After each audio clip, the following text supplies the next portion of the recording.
Welcome back, all you Fabricant and Fleshbags, to the super, not funny show reviews. And today we're reviewing Fantastic Beasts: The Secrets of Dumbledore, the third movie in the Fantastic Beasts franchise, coming to you from Warner Brothers, starring Eddie Redmayne, Jude Law, Mads Mikkelsen. So, was it good? Was it bad? And should you be watching? Well, number three, the third in the trilogy, or the decalogy, whatever. Supposed to be 3 out of 5. We'll see. For reasons you may have been following it in the news about the box office receipts for this movie. Not so great for the series, the lowest in the series, but was it quality-wise the lowest in the series? To which I will very quickly say, to me, yes, lowest quality in the series. Yes, I know a lot of people thought that the Crimes of Grindelwald was so horrible, but I actually kind of liked that movie, and I didn't love, but I liked the first Fantastic Beasts and Where to Find Them. So, you know, why did I not care for this one so much? Because, my God, for a movie that had so much CG magic going on, so many whimsical things happening, weird creatures and spells and all sorts of just fantasy stuff going on, it's very dull at the beginning of this. This movie's very dull in the beginning.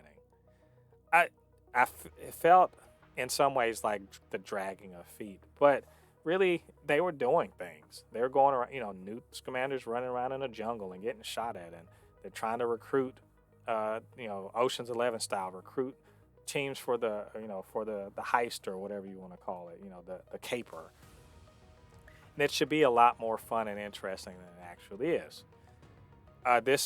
This movie plods along in many places where it shouldn't, where it feels like it shouldn't. I distinctly remember watching the movie and thinking, I should find this far more interesting than it is. And it isn't even just like the rando, Marvel style laser spell fighting that they do. That's been a hallmark of the Harry Potter, the Wizarding World things for years now. It's not that. And it isn't that, the VFX weren't great. It's not that at all. I can tell money was put into this.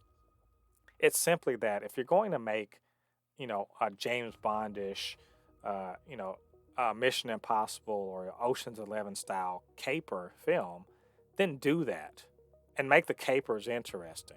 Make them more there's parts where they sit down. Grindelwald is, basically exonerated for reasons. Because reasons. There's a lot of that in this movie too. Because reasons. Because I need the plot to do this. There's a lot of that going on in this movie. But if you're gonna sit in the same room with the basically magical Hitler, and just we're just gonna sit around and that's it. Even though we know what he's up to, that's okay. I guess that's the way we do it in the Wizarding World. There's a lot of nonsense like that going on, hand waving away some things that logically you wouldn't or shouldn't or couldn't happen. Even and Grindelwald's feels very one note. Well, maybe two notes. One note is I'm extremely calm and menacing in my calmness, or I have bursts of anger. Okay, I guess there's maybe if he showed love towards Dumbledore, but it wasn't apparent at all times. I will say that's one of the good things about this is the Grindelwald Dumbledore, sort of like their relationship, and as it's sort of the things that are said and aren't said are very interesting. I think that Jude Law did a great job as Dumbledore. I did enjoy that. And Mads Mikkelsen, he did what he could with the material given. I just think that the character wasn't terribly interesting. He's basically magical Hitler, and all of the stuff that entails, there's a lot of on the nose. There's a lot of on the nose about his rise to power, if you will, his almost becoming, the most powerful wizard in the world.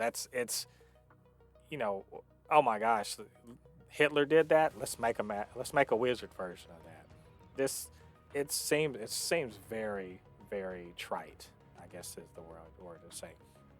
I wanted the Newt Scamander to be more interesting. There's a fun little bit with crab walking and a terrible magical beast, but it felt very rote. Like, oh, we got to do this because we've been talking too long. Let's go do this big thing, and it's just it should be more compelling than it actually is. The actual crux of the movie, where they're trying to expose Grindelwald and get him locked up or whatever, and how he sort of wriggles out of it and then tries to engineer a plot to kind of to stage a coup, if you will, with the popularity contest. It's just it's with an election and a popularity contest of some weird magical creature because, again, reasons. We get Jacob Kowalski, who I like as a character, but because for some reason a muggle with no powers and just his only real power seems to be over the heart of a certain witch. That because reasons, we're gonna get him into all sorts of danger where we got to pretend like he's a wizard. Otherwise, they're gonna muggle bait him. It has some fun moments. I'm not totally down, but this movie's in general just a huge disappointment and let down to me. That even the big confrontation at the end between Dumbledore and Grindelwald is a bit underwhelming. It felt like it could have been longer and more intense. Some of the way the logic of things just doesn't make a terribly high amount of sense, and the way they actually, Dumbledore's big plan is, his gigantic big brain chess moves are transparent and very very simple, and it just again leads to a caper or a heist that doesn't actually seem all that different than just someone deciding to walk in and grab something and walk out.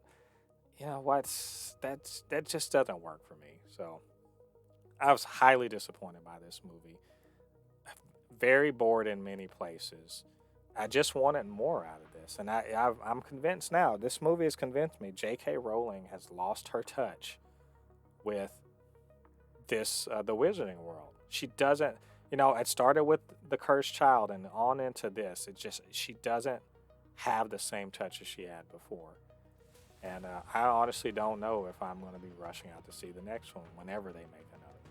So, anyway, I could say more, but just the point is, if you haven't seen it, wait for streaming.